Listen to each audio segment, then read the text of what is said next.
Okay, so we're really excited about season 5.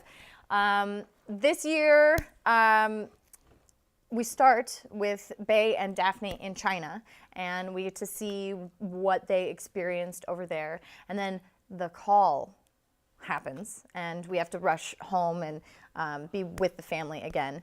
Daphne is back in school.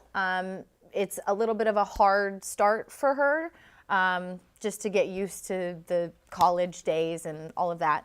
She eventually finds her way again, as Daphne does, because she's a survivor. There's a big movement that's happening in her college, and Daphne is a big supporter of, change and the causes for making people's lives better, and so she joins in the movement, and it's been really fun. It blows my mind that we have come this far. Of course, I always wanted to have 100 episodes under our belt, but we're so lucky, and really, our show is unique in that our cast truly, genuinely, 1,000% cares and loves and supports each other. There's so many favorite memories. The first one, I swear to God, I could cry even talking about it. I'm so thankful for it. I remember sitting on the first day of the pilot, and I had just gotten to quit my day job, and I got to be an actor on a show. It's just the pilot. We don't know if it's going to even get to a second episode. But I remember sitting in this green room holding area, and Lea, DW, and Constance, the three of them were just off in the corner, and I was just sitting back, soaking it in, just kind of quiet, completely overwhelmed. But the three of them were talking about their experiences in the business, and oh my God, I was at that wedding. You were at that wedding? And it just was this beautiful self-realization moment that I was like, man, this is what I want, and I made it. That was awesome. I got to have one of my best friends out of this show too. I love Vanessa Marano. She is a wonderful, sweet, fantastic girl, and I'm so grateful to have that friendship. We have had so many silly moments. Just two episodes ago, Bae and Daphne moved into an apartment together, and we were shooting a scene in that apartment, and she just crawled into bed with me, and we started looking at my phone, and we were just giggling with each other. And our script supervisor took a photo and sent it to me because it was just a sweet moment of friendship. Well, in season 5, where we left off, the girls were in China for who knows what reason, but obviously it gets revealed that they decide to stay and, capitalize on their youth and just, get work visas really easily, and Daphne starts working with herbal medicine, and Bae becomes a tattoo artist. It's a very adult Bae, It's kind of cool. We got to see her go from really bratty teenager to really awesome adult. Still hasn't gotten any better at the decision making, but can we fault her? Well, we love to do a very special episode on Switched at Birth. Every season since the first season, the first 10 episodes, there's been the Regina knew about the Switched, and then there was the all ASL episode. There was the What If episode, which has been one of my favorite ones, although it was a really terrible wig that I had to wear, but nevertheless, I loved that episode. And so this season, it's all about racial discrimination and kind of where we are at in our society. It's so modern day. We have a black man who's the president of the United States. We've come so far, but in face of coming so far, do we still forget that there still is discrimination out there, specifically on college campuses?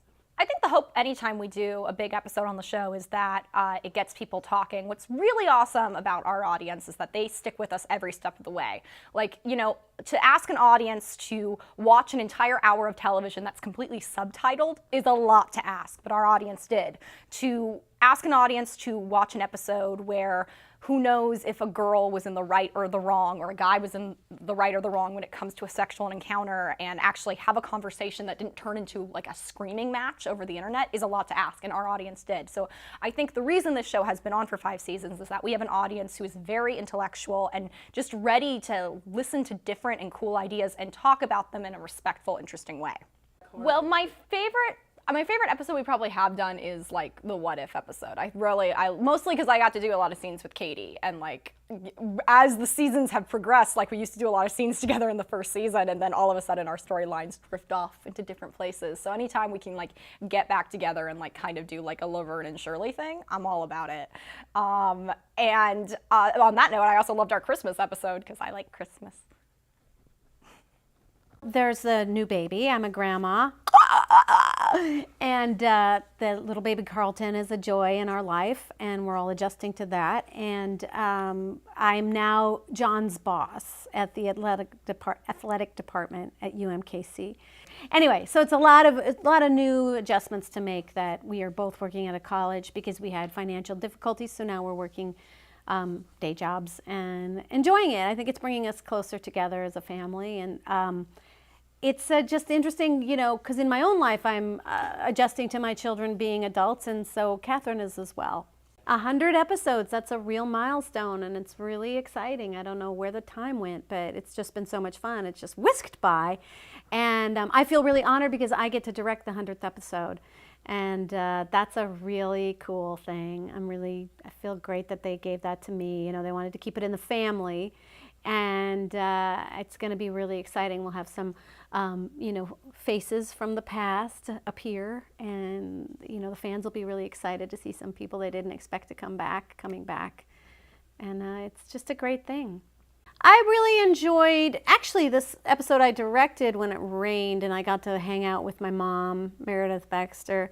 She was Michael Fox's mom, so I keep thinking that's like a weird, like, in-family thing that we both played his mom, and she's my mom. It just was like crazy, and she's such a great actress, and that was really my favorite episode, I think, to act in, oddly, and then I got the joy of directing it.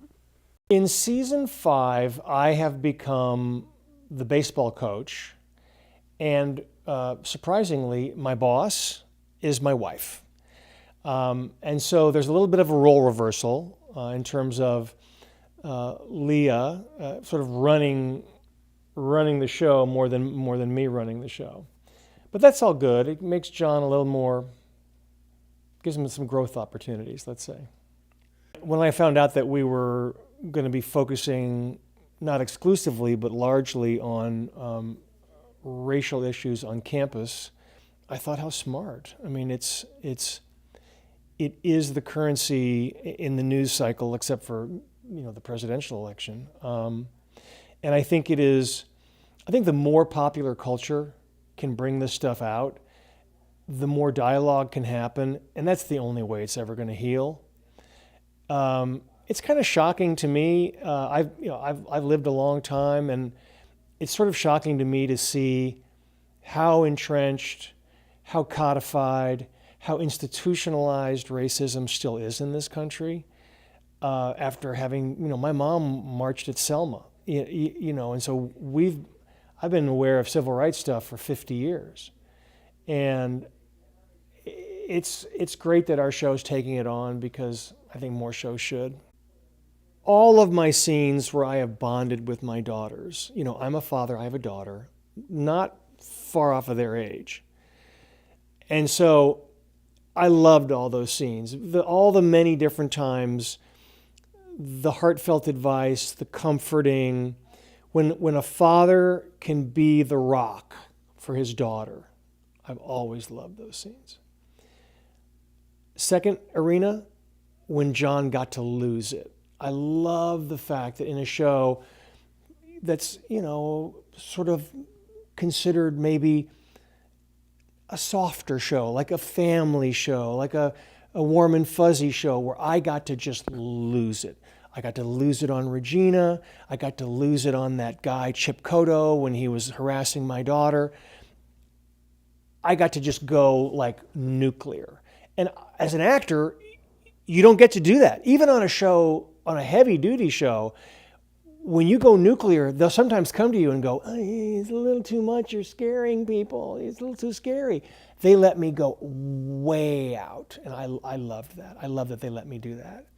And then finally, I've really enjoyed all of my scenes with the deaf actors. I got to work with Marlee Matlin, which is always, I can put that on my reel. But I think most important to me was the relationship between John and Travis, where he became almost a son to me, and I was able to talk to him and guide him a bit in his life. I've loved those scenes. I'm unexpectedly quite emotional. You just kind of put your head down and do your job. But when the title page came out, and we've been talking about it a lot, but just to see it and to realize we're into 3 digits now, it's pretty amazing. And we've been doing this for 5 years. And so there's the creative side, but there's also just the personal side. In 5 years, so much of my life has changed. All of our cast, all of our crew have gone through things. People have gotten married, people have had kids, people have had dogs die, they've bought houses. Just life has gone on. 5 years is a long time. And we all feel like we've just grown up a little. It is quite touching, and I'm very proud, and I'm very proud of the team. When you're a writer, you have an idea. I've had a million ideas. There's no way anyone could possibly anticipate this idea is going to go on for 100 episodes. That's a huge mixture of luck and a lot of other things. So I'm very emotional. I am, and I think I'm going to be emotional the entire at the table read, and when we're shooting, and when we're celebrating on set, all of that. We had a hook that turned out to be quite universal internationally, right? A switch to birth is not particular to any culture or any race or any country. Your child can get switched to birth conceivably anywhere, and as we know, it's happened all over the world. So there's something, I think, very gut level about it, either as a parent or a kid. What if that happened to me? Then the deaf culture part of it was just a whole added thread of fascination for people. And then I was, lucky enough to, truly, it was luck in a way that we got these amazing actors at the same time who are all so fresh and committed, and everyone's so lovely on set. So that does help to keep the process going. We all want to be around each other and to keep doing it. I have an amazing team. I'm also quite passionate about it. I think that is a big part of it. I like doing really interesting episodes. I find it fascinating. I get invigorated by it, and I like to keep everyone on their toes by doing interesting stories. So I do think that helps keep it alive. And I have great partners everywhere who help me.